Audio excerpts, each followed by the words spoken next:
Well, good evening to our fourth in our series of 5 presentations that deal with the history of the church and rediscovering that uniqueness that made us Adventist. I've got 2 shameless plugs for you this evening. The first one has to do with the food you ate. Now, I don't know if it happens to you, but the older I get, the more I like to eat. And so I'm always now finding ways to supplement that desire to eat because I'm ravenous now for pretty much the whole day. But the problem is the more I eat, well, you know what happens. So I'm now trying to find healthier ways to supplement that desire to continue eating. And I found one. And it's locally sourced food that is prepared in a grade A kitchen by lovely, lovely people, and it's actually quite tasty. You've had some of the soups so far and some of their offerings, and if this is something you've enjoyed, guess what? You can now eat some of the soups, salads, burritos. They do a falafel. They do some amazing things at our You Reach Cafe. And our cafe is open Monday through Thursday from 11:30 to 1. The wonderful thing is that everything you eat there goes to serve a ministry of the church. So our You Reach department uses the proceeds from what you eat to supplement and do some very interesting and exciting programs in the community. That's plug number 1. Plug number 2. Many of us here enjoyed Pastor Roy's wonderful presentation last week. And in said presentation, Pastor Roy made allusion to a book called Authentic Adventism by one of our favorites, William Johnson. Now, I saw, as Pastor Roy is mentioning the book, several of you, because you are, let's face it, digital natives and a very high-tech people, you are already pulling out your phone and trying to buy the book on Amazon.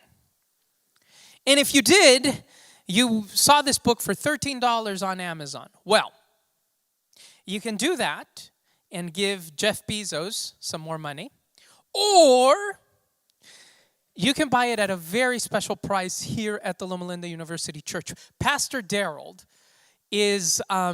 has a box of these, and he is going to be giving those at cost. So you will only pay $10. If this is one of the books that interests you, and you want to find out how it is that we got here, talk to Pastor Daryl at any point during this evening.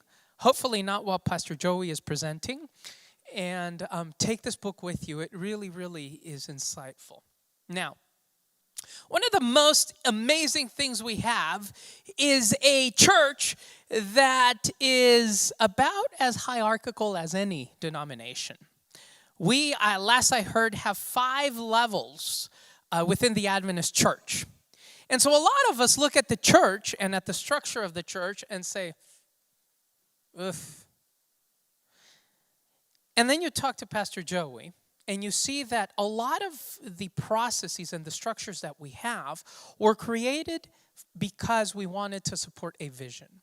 And so Pastor Joey, who has a passion for thinking about processes and about how one implements vision and mission, is going to share with us how we got to this point. So, Pastor Joey, welcome. It's so good to have you here. Thank you, Gal.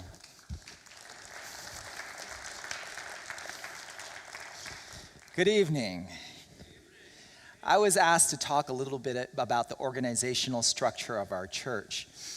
Are you guys excited? I bet you're all on pins and needles waiting to see what I'm going to say, because there's nothing that people like to do more than to listen to someone talk about organizational structures and flow charts and economies of scale. And about now, you're probably wondering, what am I doing here? I thought we were going to talk about God. The truth is, we care a lot more about the mission and message of the church than we do about the management of the church. for good reason, because those things are a lot more important, and the management of the church is a little bit boring. It is. The management of the church, the structure of the church is kind of like the skeleton of a body. Nobody pays attention to it unless it's broken. So the simple fact that we're talking about this tonight gives us a hint that something is broken. In fact, I'd propose that a lot of the challenges that we face in Adventism today are a result of a broken structure.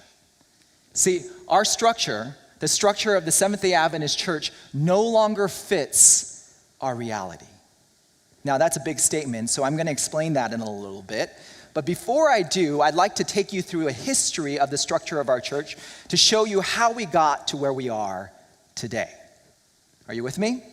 I'm actually surprised that so many of you came out tonight to hear about the structure of your church. I hope this will be useful to you. Now, I'm not a historian, nor the son of a historian, but I've relied on the works of many people who are, and so I'd like to share some of those names with you, just in case some of you are interested in this topic and like to dive in a little bit deeper. One of them, the works I depended on, was Raoul Dederin, his article Ecclesiology from the Handbook of Seventh-day Adventist Theology. Alberto Tim, his Seventh-day Adventist Ecclesiology from 1844 to 2001 article in Pensar la Iglesia Hoy. There's Gerald Klingbeil, Ecclesiology in the Seventh-day Adventist Theological Research, 1995 to 2004, and then two works by George Knight, Organizing for Mission and Growth, and The Fat Lady in the Kingdom. And all of these are really excellent works, so if you have an interest in the organizational structure of the church, take a read. These are great. But for the rest of you, let me summarize what they said. Now, we begin our overlook of the history of the development of the organization of our church with the Millerites, because as we've been talking about, the Seventh-day Adventist Church has its roots in the Millerite movement. And most ex-Millerite groups had a deep aversion to structure, and here's why. Because Miller never set out to start a denomination. He never set out to start a church. All he wanted to do was to communicate that Jesus was coming soon, that he was going to come in 1843 or 1844, that he was coming soon, and he didn't care what denomination you belong to, as long as you heard that message and got ready for the soon coming of Jesus, right? So he wrote, "Our fellow laborers are among the choicest of the faithful in Christ from among all denominations. We know no sect or party as such, while we respect all and wish them to have an equal privilege to our columns to address the people and diffuse their view on the advent near. We neither condemn nor rudely assail others of a faith different from our own, nor dictate in matters of conscience for our brethren, nor seek to demolish their organizations, nor build new ones of our own, but simply to express our convictions like a Christian." So at first, his followers and he himself were welcomed in a lot of churches, because nothing revives a church more than people believing that Jesus is going to come in like 10 years, right? When you believe that Jesus is going to come soon, the work of the church becomes the most important thing. And so they welcomed him. But that changed as the date of Jesus' coming drew near. The lines became established. And it was no longer possible to kind of waffle in the middle. You either had to believe Jesus was coming in 1844 or reject it. And as a result, it was dividing churches. So many churches began forcing Millerites not to preach their message. And those that were not able to keep silent, they were kicked out of the church. So the Millerites responded in two ways. First, they formed their own meeting areas, these tabernacles, they would call them. And second, some Millerites began preaching that these churches that rejected Miller's message were a part of Babylon, part of the religious movement of the Antichrist. And they even took that a step further and said, well, all organized religion is Babylon. And these sentiments were so strong that even after Jesus didn't come, after the great disappointment, most of the ex-Millerite movement didn't organize. They had this deep aversion to organization. Some didn't organize at all and eventually faded into nothing because you can't remain as a group if you don't organize, right? Others, and this is the majority of ex-Millerite groups, they formed on the congregational level, they formed organization, but nothing really higher than that, just loose associations. But one group, and only one group, organized above the congregational level. You want to guess who that was? Seventh-day Adventists, our church. Now, the Seventh-day Adventists, when they first started meeting together, the founders of what would become the Seventh-day Adventist Church, they didn't intend to start a denomination. They didn't form any structures. They didn't even pick a name initially. They preferred to refer them to themselves as the little flock, the little flock.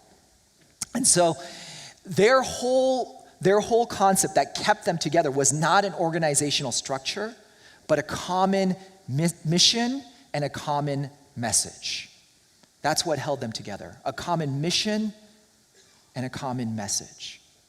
Now, if you remember from Roy's presentation last week, back then, they didn't really believe, they believed that the door of probation had shut, which meant that only people who had accepted Miller's message would go to heaven eventually when Jesus returned. So they felt like their mission was to ex-Millerites, and their whole message was to explain to them what really happened in 1844. So that was their mission and their message. So they chose the most effective ways to do that in their context, which were, one, to hold conferences. They would hold these periodic gatherings in different locations to spread that message. And two, to print a periodical called The Present Truth. And that eventually became the Review and Herald. And they started another one called The Youth Instructor. And these are the ways they kept their group together. This is how they formed a unified message and an effective mission. That's how they initially started to do their mission. But around 1852, they began to realize they needed something more than that because their reality had shifted. By 1852, they had grown from just a few people, a scattering of a few people, to a gathering of about 2,000 Adventists that would gather regularly together. And also, they began to realize that their mission was broader than just Millerites, because people who were not Millerites were now accepting this message and joining their group. So they realized, wow, God is working beyond our borders. So our mission must be larger than that. So they expanded their mission. And that expanded mission and their changed message forced them into a new reality. And they began to realize that they needed a different type of structure. Because they started to hit some very practical challenges. One challenge that they faced was the challenge of how to deal with dissenting messages.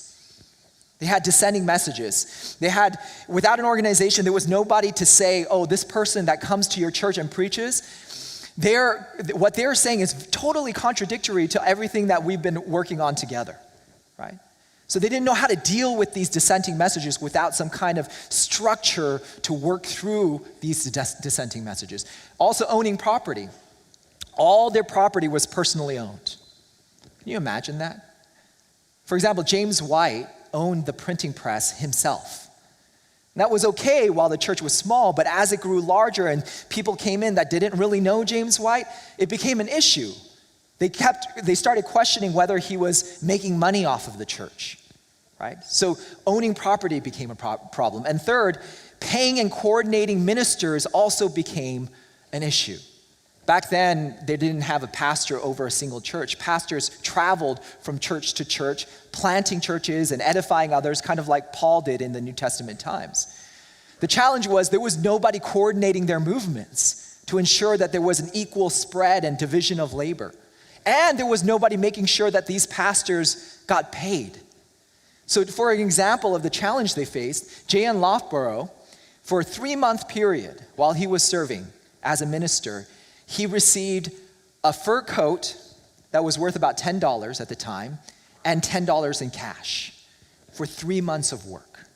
Now, even if we adjust that for inflation, the value of those two amounts is about $680 in today's dollars for 3 months of work. And so many ministers started dropping out of ministry simply because they couldn't survive. They couldn't make enough money to actually survive. And so by the 1860s, they began to realize we need some kind of structure. We need some way of organizing ourselves. Now, historians generally agree there are two periods of structuring for our church. First one happened in the 1860s. The restructuring happened in the early 1900s. So in the first one, the organizational developments that we came up with was in 1860, we picked our name, Seventh-day Adventist. And we organized local congregations. We incorporated them so that they could own property within the congregations, right? In 1861, they incorporated the publishing house so that it was its own entity, and they formed the first local conference. Anybody want to guess which North American conference was the very first one? Michigan Conference. Somebody paid attention in their history classes. Yeah, the Michigan Conference was the very first one. So they formed these conferences to coordinate pastors and to coordinate churches. And then in 1863, they formed the General Conference. Now, making a list like this makes it seem like it was a lot easier than it actually was. Because this was a huge paradigm shift for the Seventh-day Adventists at that time. I mean, just think about it. Theologically, they went from believing that organization was a characteristic of Babylon to believing that not organizing and the chaos that ensued was a characteristic of Babylon, right? That was a huge shift for them. They even got to the place where churches that wanted to join these conferences had to sign a covenant. And that covenant was very simple. It read, "We, the undersigned, hereby associate ourselves together as a church, taking the name Seventh-day Adventists, coveting to keep the commandments of God and the faith of Jesus Christ." Very simple statement. But there was so much debate. There was so much debate over this statement. They were debating, is this a creed? Is there a difference between a creed and a covenant? They debated back and forth for a long time before they finally started to adopt it. Probably the bigger shift that they faced was a shift in how they applied the Bible to the local church or applied the Bible to the church. Because they went from a literalistic understanding of the Bible, which limited them to only using structures in the church that was used in the New Testament church. So they could only have the offices of elders and deacons because those were the only offices described in the church. They could only have practices that were only described in the church. They went from that kind of approach to the Bible to an approach that allowed for them to do any type of structure as long as it wasn't contradicted by the principles of the Bible. That was a big hermeneutical shift for them. These were not easy shifts, and they took time to occur. I mean, James White, he started to recognize the need for a structure way back in 1850, but they didn't even pick a name until a decade later. And there was a lot of Bible study and discussion that went into this before they finally picked a name. The other point that's important to recognize here is that this was an intentional move to centralize authority in the church. Whereas before, they had each individual was in charge of spreading the message and accomplishing the mission of the church by themselves. Now they had a 3-tier system to organize the church. So they had churches to organize members. And they had conferences to organize churches and pastors. And then they had the general conference to organize the local conferences. It took a lot of organization, and they centralized authority. Okay, so that's what happened in the 1860s. The second organizational period occurred from 1901 to 1903. And during the about 40 years between these two periods of organization, the reality for the Seventh-day Adventist Church had changed again. The church went from a couple thousand members to 78,000 members. And they went from primarily being in the Midwest and Northeast United States to being all around the world. Our reality had shifted.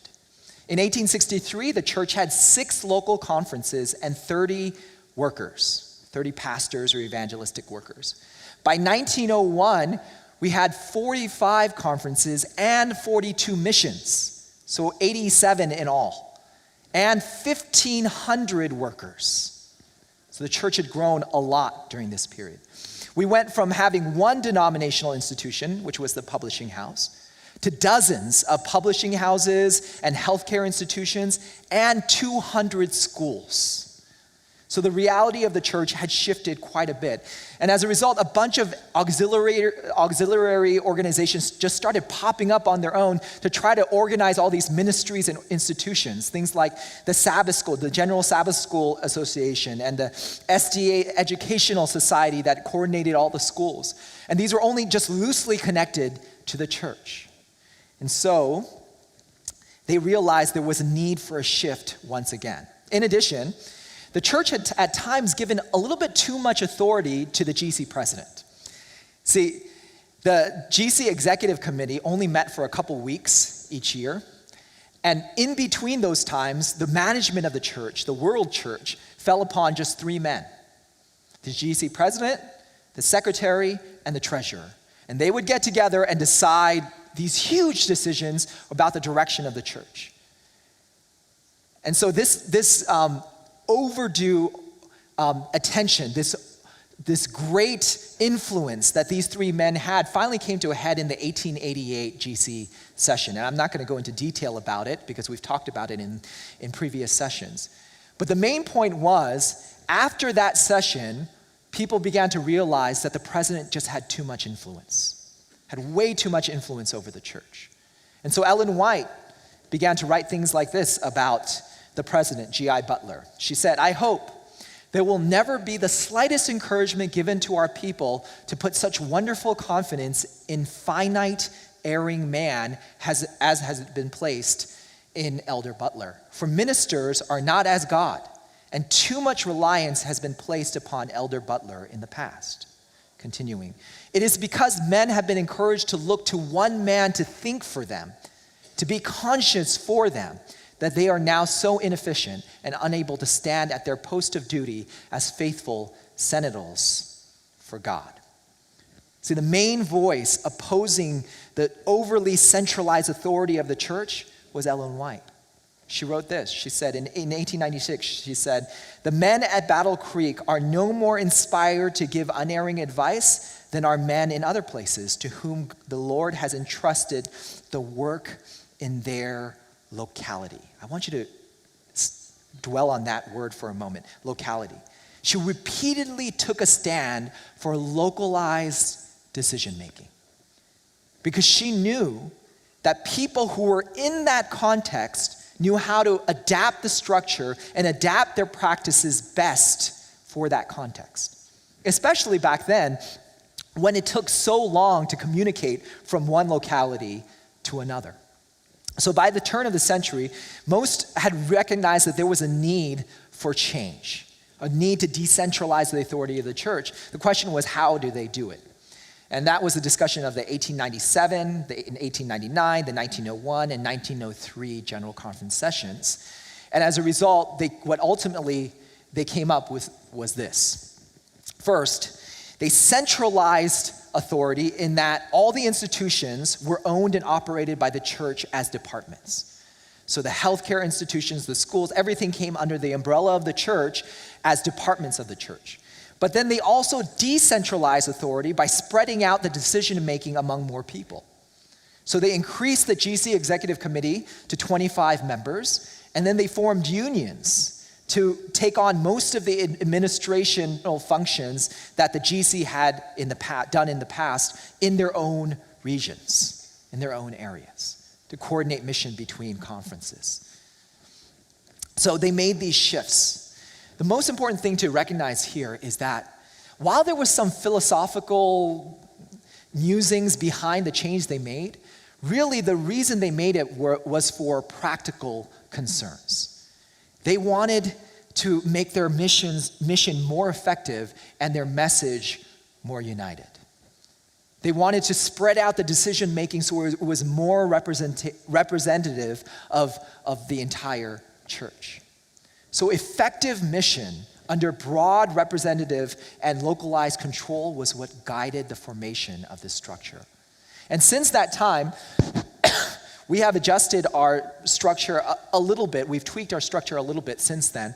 Things like we've formed divisions of the GC. We've expanded the GC Executive Committee and added standing committees like the GC Administrative Committee and the GCDO. And now a lot of the healthcare institutions within the North American division operate on their own rather than as part of the Seventh-day Adventist Church at large. We've also addressed some of the challenges of independent ministries. So what does all this tell us? What do we learn from the history of the development of the structure of the church? The first lesson we learn is that structure is essential for an effective mission and unified message. It's not mere chance that the Seventh-day Adventist Church is both the most highly organized ex-Millerite group and the largest ex-Millerite group. By far. I mean, our membership number in the millions, and the second largest ex-Millerite group is in the tens of thousands. So we are the largest in influence and in membership. Indeed, Clyde E. Hewitt, he's an Advent Christian historian, so that's the second largest Millerite group. He bemoans this about his denomination. He says, "The source of all power is right where it was in 1860 when we were born, with the congregation. If all our local congregations, i.e. churches, were enlightened with a vision of what they could do for Christ and his kingdom through united action, we might be able to make the system work and be today a growing and not a dying denomination." So I won't be advocating to break apart the system and be individual congregations anytime soon. Because congregationalism has its own share of problems, not the least of which is that it's hard to have a unified message and a unified worldwide mission when you're local congregations only. The second lesson we can learn is that no structure is too holy to change, but it is hard to change. I mean, we've changed the approach and even the theology behind our organization several times. And if one carefully studies what happened in 1901 and 1903, it's clear that structure was never meant to outlive its usefulness. It was only created because it was the most effective way to do mission and to spread our united message back then. Right? So there is no structure that is too holy to change. But it is hard to change. It takes people willing to fight against the flow of history, to fight against all of our historical precedent, to make a shift that's necessary for the church. And here's the problem. Over 110 years later, the reality of our church has changed, but our structure has not. See, many of the challenges that the Seventh-day Adventist Church faces today is that we have a structure that no longer serves our mission, fits our message, or works in our world. Now, we'll dive deeper into that statement in a moment. But think about what the pioneers did. The original impetus for creating an organizational structure was so that they could reach other Adventists with a message of present truth. So they created a simple structure and a simple way of doing that. They created periodicals and held conferences because that was the most effective way of operating back then. That's why they did it. As their understanding of their mission and their message shifted, however, as their reality shifted, they shifted their structure. They organized to promote effective mission and a unified message in a way that worked in the world they lived in. That's exactly what the early church did. The members of the early church never set out to start a new religion. They thought they were a part of Judaism. All they wanted to do was tell Jews that the Messiah had come. But then their reality shifted. They realized that God was doing work outside of their little flock. They realized that God was bringing Gentiles into the church. Gentiles were accepting this mission. So when their mission shifted, they also shifted their structure. They created the office of deacons. They created the office of elders. And they created even more structures as time passed. They matched their structure to the most effective mission and to create a united message in their world in a way that worked. So here's our challenge. Our context has changed since 1901, but our structure has not. I mean, just to give you a glimpse of how much things have changed since 1901, let me show you this picture. People in 1901 dressed like this. I don't even know what those kind of dresses are called. Does anybody know what they're called? Yeah, this is how they dressed in 1901. In 1901, most physicians didn't even graduate from college. Can you tell that to our medical school students now? In 1901, they had cars, but most people still rode in horse and buggies.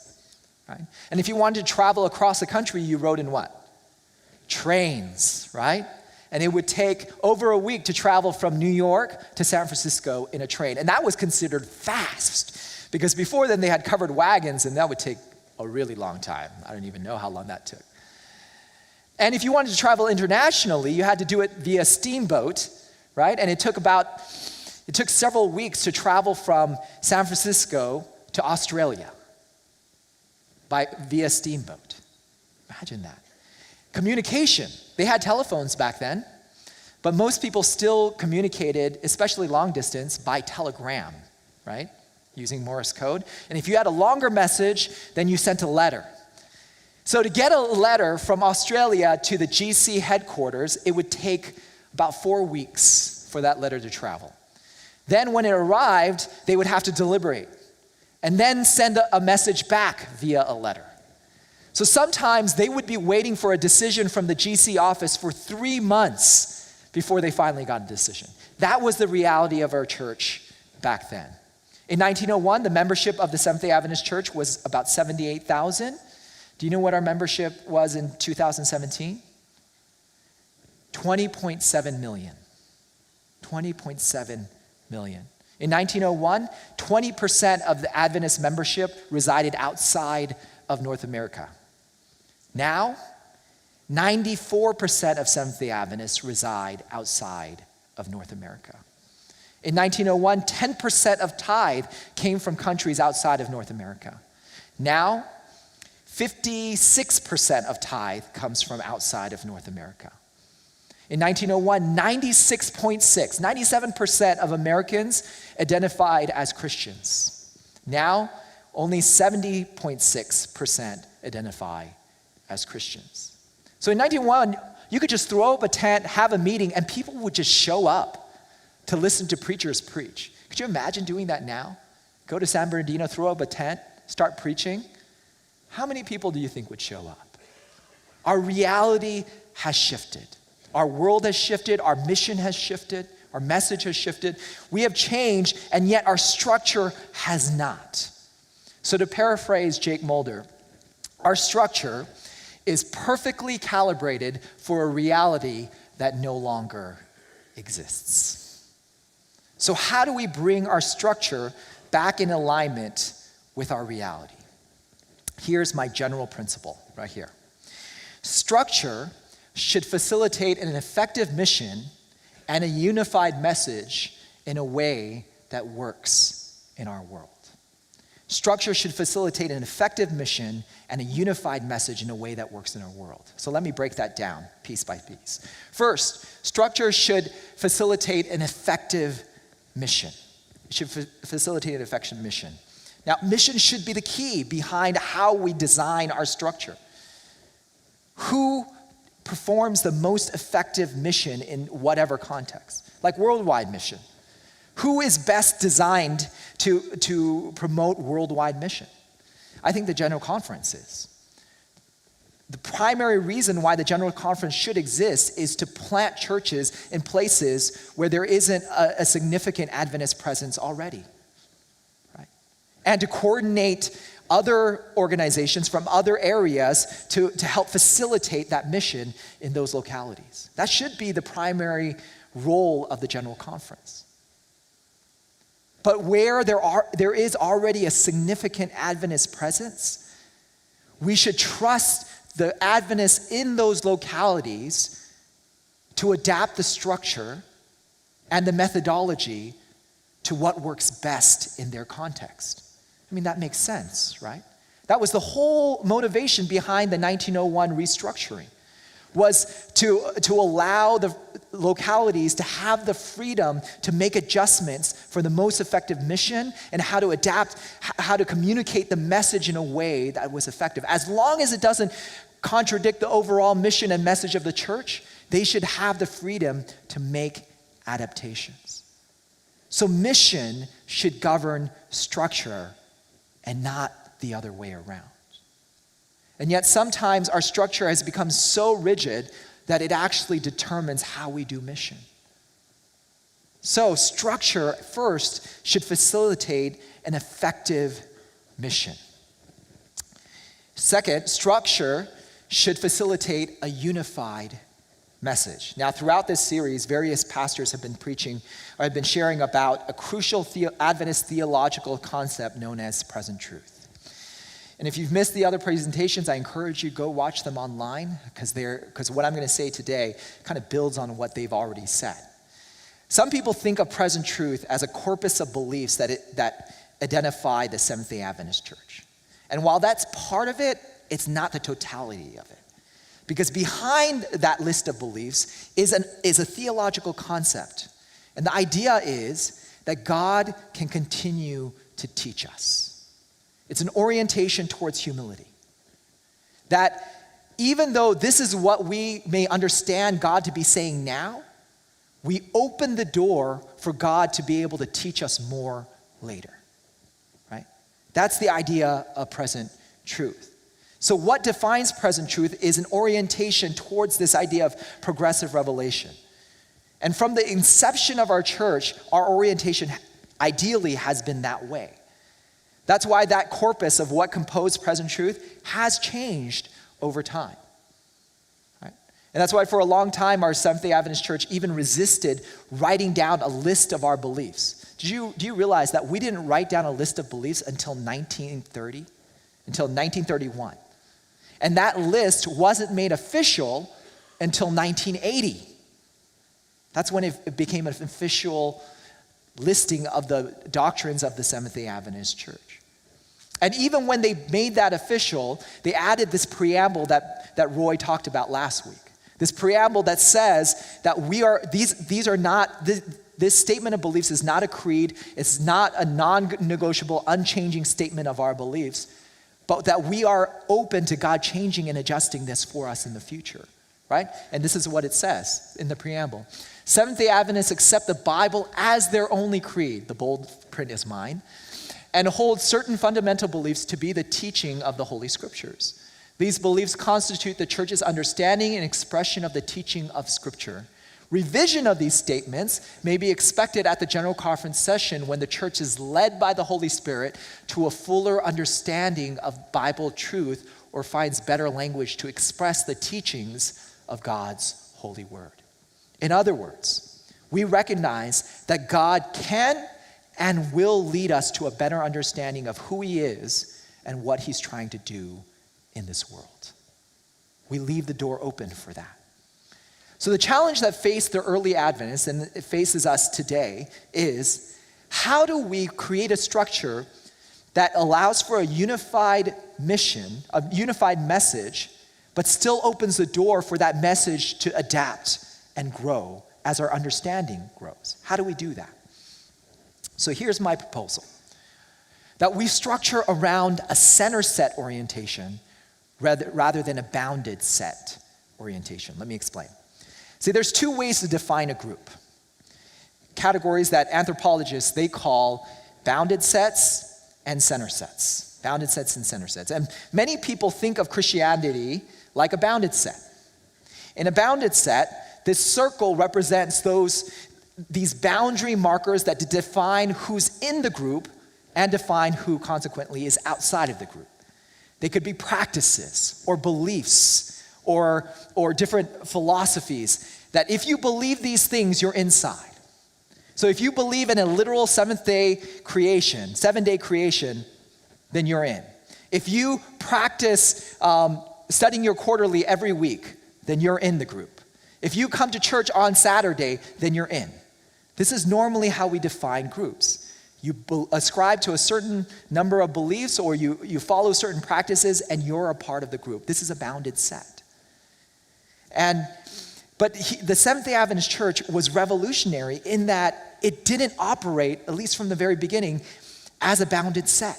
It didn't define Christianity in a bounded set, because the problem with a bounded set is that everybody defines those lines a little bit differently, right? I mean, you talk to different Adventists and they'll tell you different things about what it means to be an Adventist. So we all define these lines a little bit differently. So that's the challenge with bounded sets. So that even if you're right on the line, even if you're just inside that line, you're in, but you could be just outside of the line. There's one little thing that you don't believe, then you're outside of the group. You're not part of the group anymore. That's the difficulty with bounded sets. But the Seventh-day Adventists from the beginning, they oriented themselves around a center set orientation where they got rid of the boundary markers completely. And what defined someone as being a part of this group was not being inside a circle or even being closer to who Jesus is or closer understanding to who God is, but the direction that they were heading. So that the followers of Jesus are those that are heading closer to Jesus and have closer knowledge to who he is, and those who are not are those who are heading away. So that you could just not have any understanding of who Christ is, but want to have an idea of who Christ is, and you're in because you're following Jesus. See, this is the center set orientation. And this was the orientation of the Seventh-day Adventist Church. So what does that mean for our structure? What that means for our structure is that having a unified message is less about creating an unchanging creed that everybody must ascribe to, and more about creating a method where we can learn from one another. It's about creating some kind of method where we can discuss and debate and increase our knowledge of one another. What that means is we need a structure that allows for disagreement. We need a structure that's flexible enough that if you disagree with the practice of the church or the structure of the church or even the theology of the church, you're not considered disloyal. You're considered fiercely loyal because you are furthering the understanding of the church by disagreeing. You're forcing us to think in different and new ways. This is the center set structure rather than the bounded set structure. You know, a lot of times we think of conflict as something that's negative, that it's a distraction from our mission. But what if conflict was not a distraction from our calling? What if conflict was our calling? What if we understood God as doing his most transformative work in the midst of conflict? That when we conflict in healthy ways, that we are able to grow. I mean, anybody who's been in any kind of long-term relationship knows that it's impossible to have a relationship without being in conflict. Can I get an amen? Amen, right? It's impossible, whether it's with a significant other or with your parents or with your children, it's impossible. You can't have a healthy, deep relationship without coming in conflict with one another because all of us are broken people with rough edges. Pastor John Ortberg, he likes to describe people like porcupines. He says, we're all like porcupines so that when we get close to each other, we poke one another. Have you ever had someone poke you before? The problem is, how do we still have community with one another even though we constantly poke each other? How do porcupines dance, right? How do they have love for one another? How do porcupines do that? See, in order for us to be able to have true community, we need to be willing to have conflict and see conflict as something that's healthy rather than something that's unhealthy. As an opportunity to learn and to grow rather than something that we should try to avoid, right? A professor at Fuller Seminary, Scott Kermode, he likes to say this. He says, without conflict, there is no honesty. Without honesty, there is no intimacy. And without intimacy, there is no community. You cannot have true, deep community without engaging in some kind of conflict. If a couple tells you that they never fight, they're not being honest with one another. Somebody's hiding something. We have to be willing to engage in conflict in healthy ways. So our structure as a church needs to be designed flexible enough for us to conflict with one another, disagree with one another, and still be a part of the church. To be able to debate and discuss and to learn and to grow with one another. And that's what it means to be unified in a way, to create a unified message that all of us can change and adapt and to grow. So the structure should facilitate an effective mission and a unified message in a way that works in the world that we live in.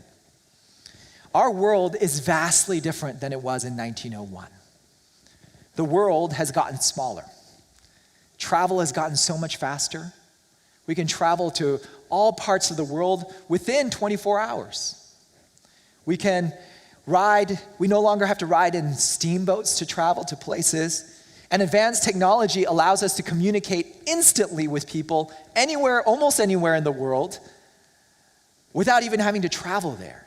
I mean, web conferences have been revolutionary for companies, international companies, to be able to communicate to one another. And so these technologies enable us to shrink down the top-heavy nature of our church, structure of our church, so we can devote more resources to localities, right? By taking advantage of some of these technologies. For example, there are unions of churches in Europe. So they've gotten rid of the tier of conferences, and all churches are organized under a union instead, because they recognize that those unions can coordinate larger spaces of places with just the technology that they have. And then there are other places in our church that have eliminated unions, and they only have conferences that report directly to the GC.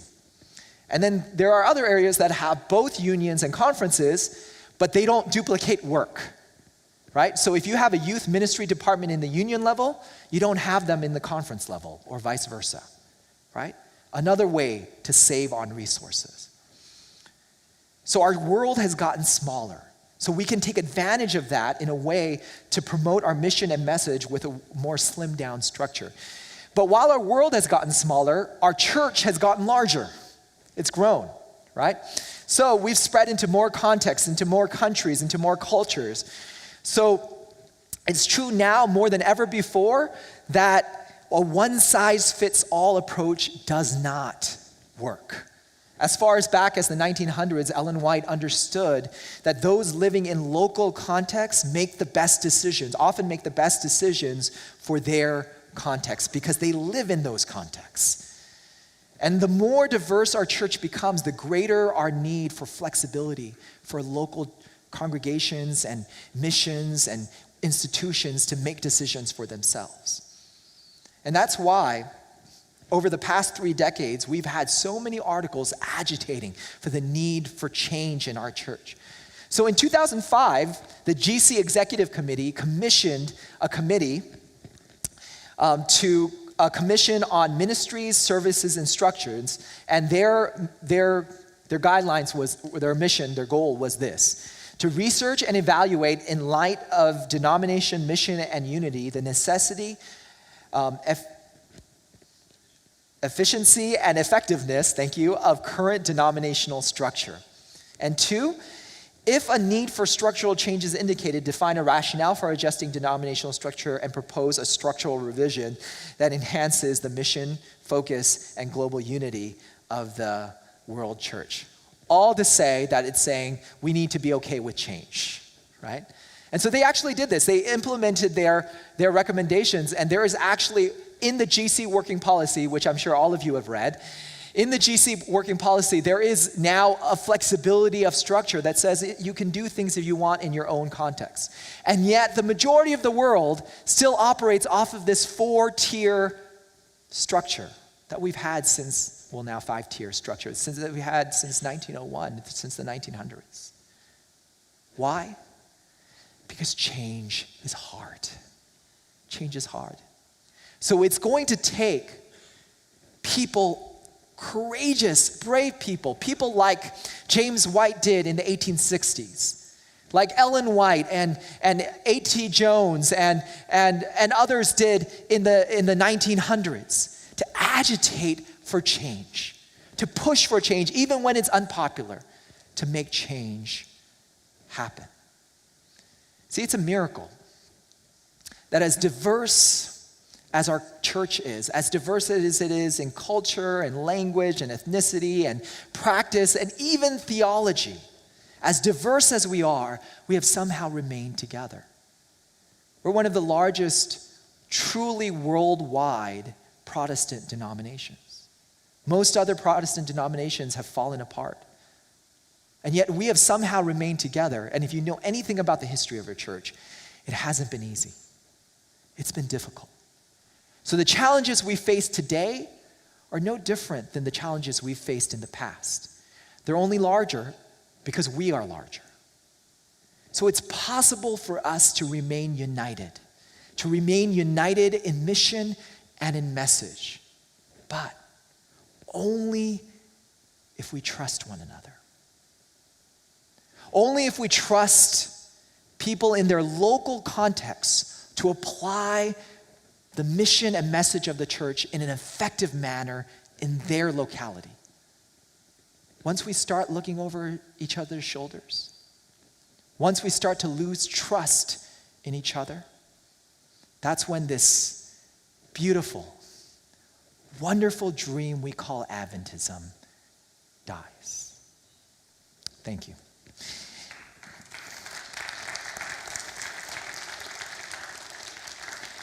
So, do you have any questions? Anything that I said that wasn't clear?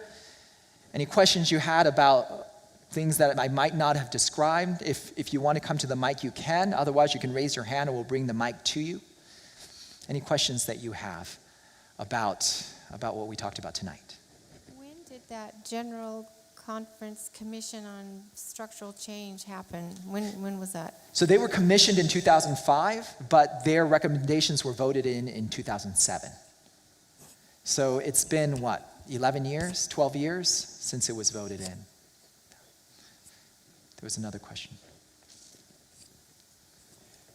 I grew up in northern Wisconsin, rural conservative community, as a Seventh-day Adventist. And looking back, listening to you, so many thoughts went through my mind that I encountered when I was a kid. Probably once a year, or once every other year at least, in every church that I know of in Wisconsin, there was something called an effort. Anybody hear of an effort? And there was these marvelous pictures on the screen, and there was animals from Daniel and Revelation and all these timelines and prophecies. And this was so exciting to all these people, and people joined the church. And my question is, what's our message today? What is it that would today take the place of those beasts and horns and visions and timelines and stuff? What is it today that would make that same attraction to people that it did in those days? That's a great question. Thank you so much for sharing that question.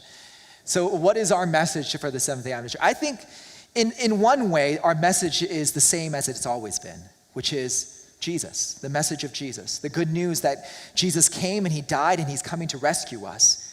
But we shared it in a way that was effective in that time. We shared it in a way that, back then, those charts and those scary images of the beast, they worked. They helped, right? They helped facilitate the message. But what we find now is that those methodologies actually sometimes get in the way of mission and hinder our ability to communicate the message in an effective way, right? So now we have to find new ways of spreading that mission. I love what Roy has spearheaded in our church, the 12 people you love in our church, that we start with people not with Daniel and Revelation, because back then, in that context, the majority of people at least understood the Christian point of view. Even if they weren't a Christian themselves, Christianity was so deeply woven into the culture, the fabric of the culture. I know some of you may remember back when the LA Times used to print sermons verbatim in their Sunday newspaper. They used to do that. They used to print times of local churches' meeting times, right? Back then, most people understood the Christian point of view. Now that has shifted. It's shifted a lot. So we can't just assume that people are going to understand the foundations of Christianity and we just start at the next level, right?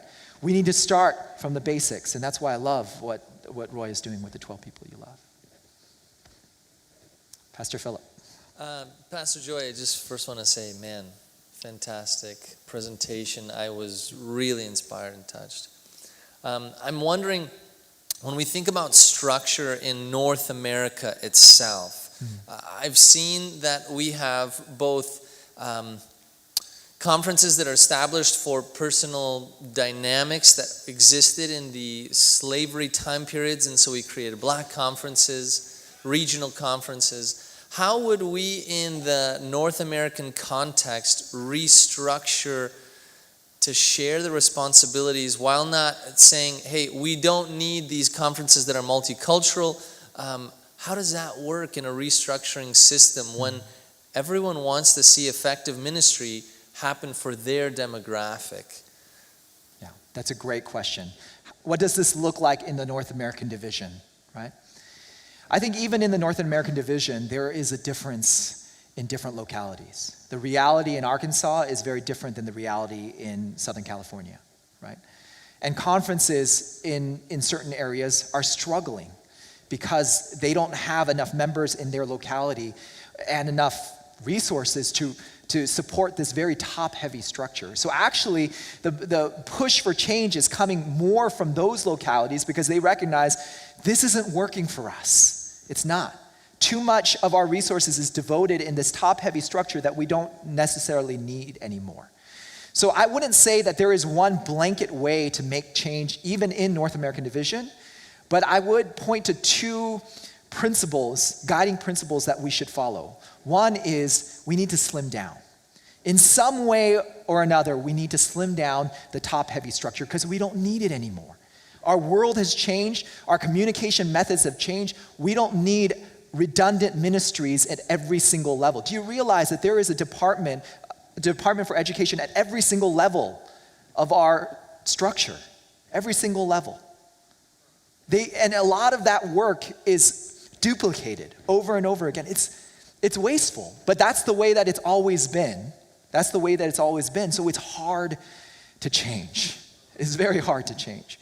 But in some way, whatever it looks like, whether it's not duplicating departments like what some people are doing, or getting rid of one level, there has to be a way of doing that to slim down. That would be one principle. The second principle would be that we need to prioritize localized ministry, because that's really where disciples are formed, right? Disciples may start from a message on the radio or a TV evangelist or some other. Those are very powerful ministries. I don't want to denigrate those in any way or form. They may start that way, but discipleship grows in the context of community, and community happens in the local level. So even if somebody comes to Christ, who comes and accepts the message of Christ through a radio ministry, if they don't have a local context to help them grow, chances are they won't. And so we need to prioritize localized ministry, even though we still support worldwide ministry. So those two principles, I would say, would give us some guidance. Yeah. Questions? Any other questions?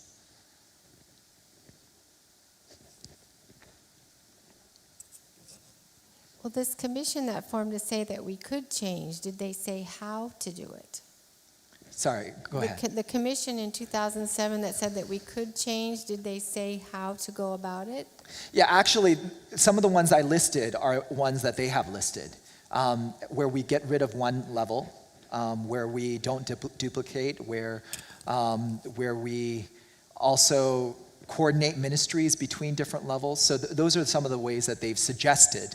And they also added a provision that says, if something is necessary that we haven't listed, then they can get a special allowance from the GC committee to do that.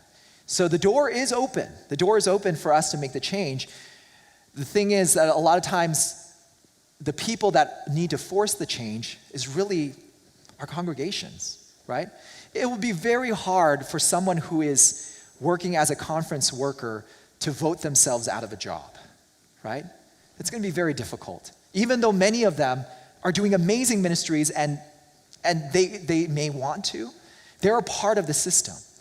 It's our congregations that will need to push for change, but many of our congregations don't know enough about this to actually push for it, right? And that's some of the challenges we're seeing in our church. Yeah. Please don't report me to the conference or the GC about anything I've said tonight.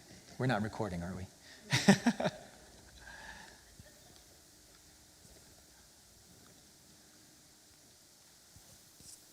I think the point that you've just spoken to is a most important one. And that is, have you had many invitations to come and talk about this in other churches here in the Southeastern California Conference? Not yet. Not yet. This is actually my first time presenting it. And again, a lot of this historical background, this is common knowledge, at least in the scholarly circles within Adventism, and even administrators have talked about this a lot. So they know the issues that are facing our church. I don't think much of what I've said is brand new. Much of it has been talked about over and over again. It just hasn't reached, a lot of times it hasn't reached the local congregation. Yeah. Anybody else? Questions?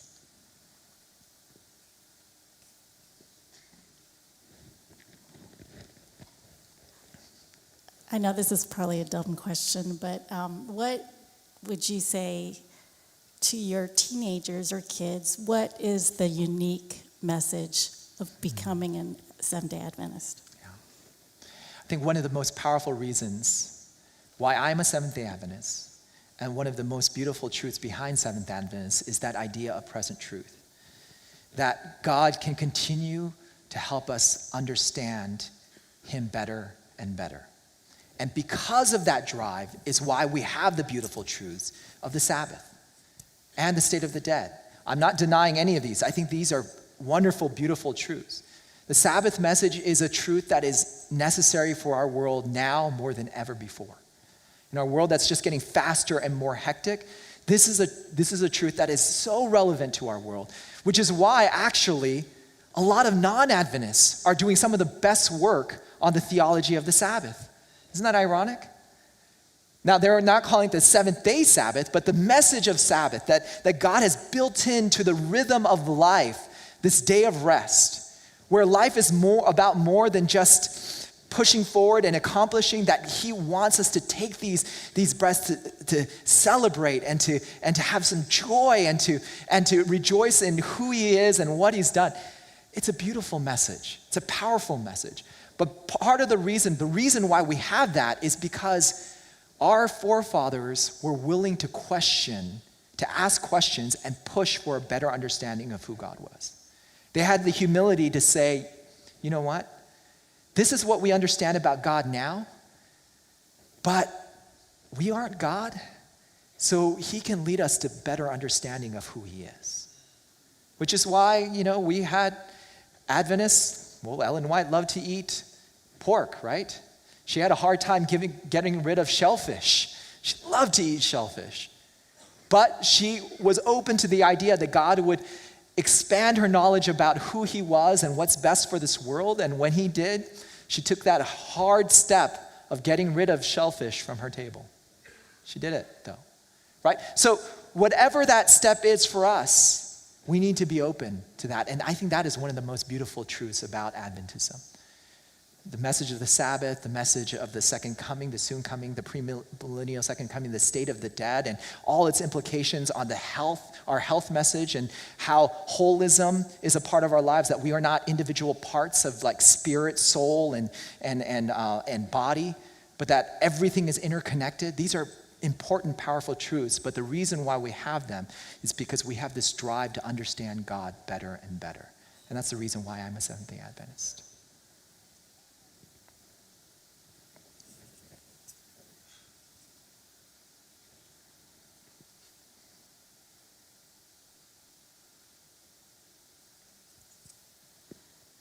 The definition that you showed about the bounded versus centered approach, and how you said that in the early church it was more centered, and then the hierarchy and the layers were added on. Do you think that the church, as a result, the church became more bounded?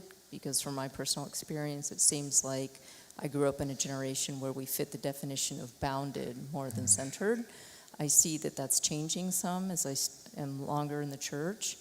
And my next question is, do you think that there is a gap between how the GC views the church as far as bounded versus centered goes and the local church? So is there a gap? Is there a difference? Is there a division there, for lack of a better term? And how is that affecting the cohesiveness of our message?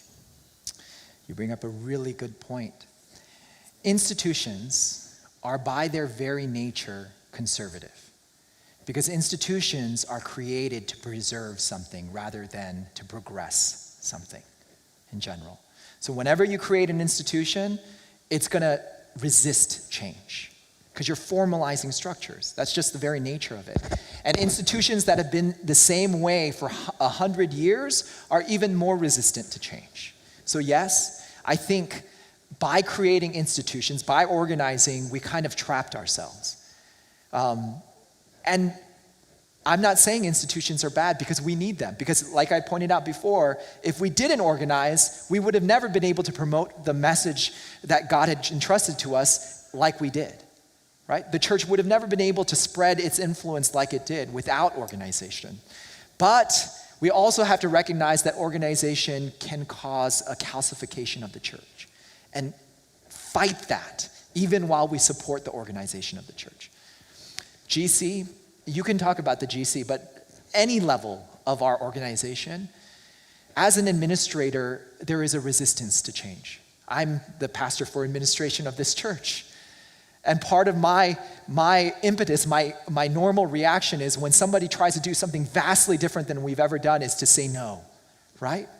Because that part of that administrative impulse is to try to keep things the same, because what is same is safe, because we know it works. And yet, unless we are willing to have some change, push for change, we will never grow. And that's why the bounded and centered set is important. I do believe that we, in recent years, have been taking steps toward a more bounded set, even more towards a bounded set, and a centralizing of authority. I will say that. And because of that, I believe that is one of the major impetuses behind the fracturing of our church. And the more you try to over-centralize authority, the more the church is going to slip through the fingers of the organization. It's going to break apart. That's why we need to allow the flexibility, the freedom, and that comes from trusting one another. If we don't trust each other, if we don't trust other Adventists in other contexts to be able to do ministry in the way that's most effective for them there, then this whole thing's not going to work. Because you can't force compliance in a way that actually works and keeps the church together. There's a quote I want to share with you by James White, and he said this back in 1874. He said, "Church force cannot produce unity, but has caused divisions and has given to religious sects and parties almost innumerable. The biggest cause of the fracturing of the Christian church is the impetus to try to control the church and to force compliance. Question?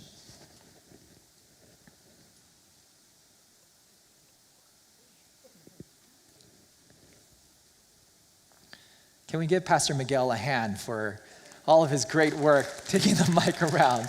Thank you so much. You spoke about honesty leading to intimacy, leading to community. Have you heard of the book, Where Are the Safe People? I have not. Since you talk about trust is necessary, I would recommend this book as a church growth exercise. It investigates why are churches not safe places. Because, we're afraid of judgmentalism, there's maybe a bent towards legalism.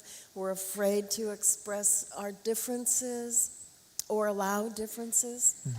So anyway, I would suggest looking into that to help us all grow, to embrace change. Thank you so much. Thank you for that. I'll look into that. Yeah, you're correct that that churches generally haven't been at times safe places because we're afraid of conflict. We're afraid to be honest with one another. But I don't think that's just a church impetus. It's a human response.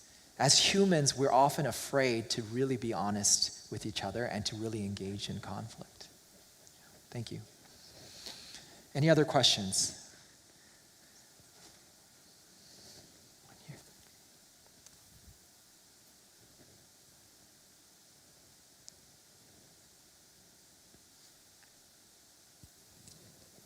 So what practical ways could people in local congregations try to bring about this change that you were talking about, if it has to come from the congregations?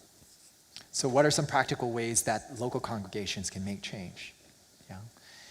The biggest ways are to get involved in the governance of the church. I mean, we have representatives from our congregations that go to constituency meetings. We're constituents of these different groups to push for change in those areas, to write articles, to respond on social media. Those things are very powerful, actually, to push for change, to vote for it. A lot of times, church governance, in a lot of contexts, have become almost like a rote practice, right? Until something very, very controversial comes up, and then people start talking about it. But otherwise, it's just like a lot of people dialing in. But by actually getting involved in the governance of our church and being active in those roles, Loma Linda University Church, we have a big representation in the Southeastern California Conference constituency. There are members of our church who are a part of the executive committee of the Southeastern California Conference. Those representatives, or talking to those people who are representatives, are ways that we can make shifts for change. Yeah. There's a question up front.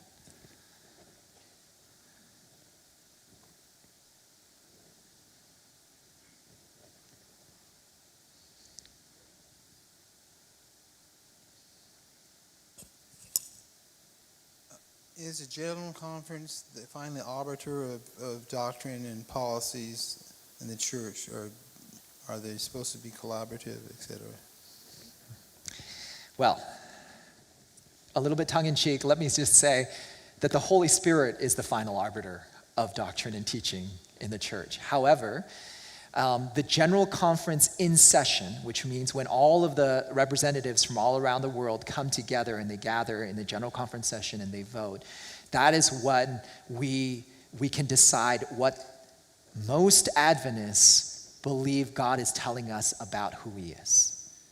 Now, again, this statement of beliefs was never supposed to be, you have to believe this, ascribe to this, otherwise you're out.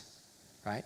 It was supposed to be a statement of the general state of most of the Adventists in the world at this time. It was a snapshot. That's what it was meant to be. And where we decide those snapshots is when we are all gathered together in a GC session. Yeah. But the General Conference president or the executive committee, they can't make changes to those statements. It has to be the General Conference in session. All right. Any other questions? Surprised so many of you have stayed for so long discussing structure and organization. It's great.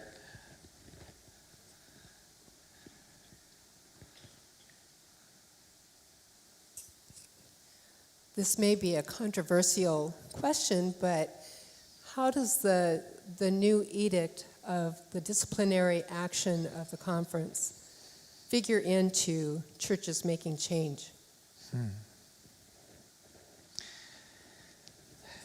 You're putting me in a difficult place. No, I'm just kidding. No, I think it comes from that same impulse that we have, that especially us administrators have, to conserve and to restrict and to resist change. So I would say those compliance committees, they can only have the effect of keeping us from change and growth rather than promoting change and growth.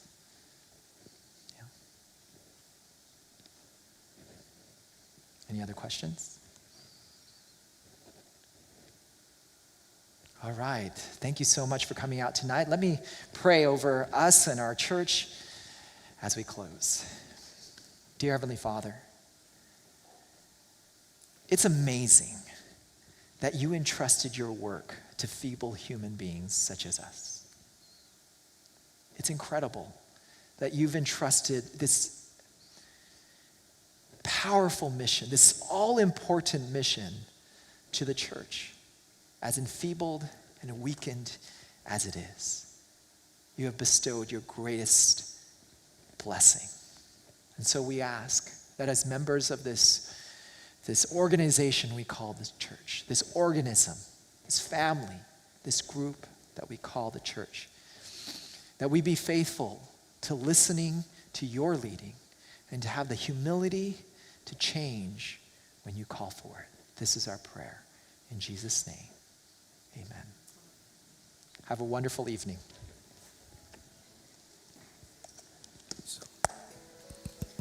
So before you all leave, I just got a question asked up here, and so I wanted to answer that.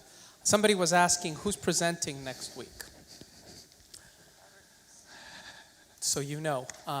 We are very happy to have, I think, the most amazing group of pastors that I've ever had a chance to work with. And so next week, we're going to have Pastor Randy Roberts kind of tie this together. Because what keeps you coming to church is every Sabbath we get together and we worship. So what is Adventist preaching, what does Adventist worship look like as we step into this new place?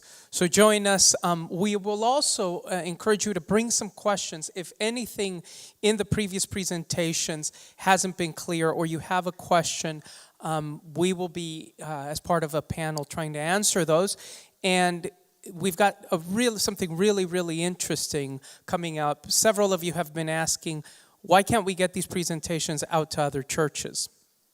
Well, we're actually developing these videos as part of a kind of copy and set where we're including these presentations in written form so that people can have them and purchase them as a book and take them to different congregations along with the videos. So thank you for making this effort possible, and thank you, Pastor Joey. Have a great night and a happy, happy week.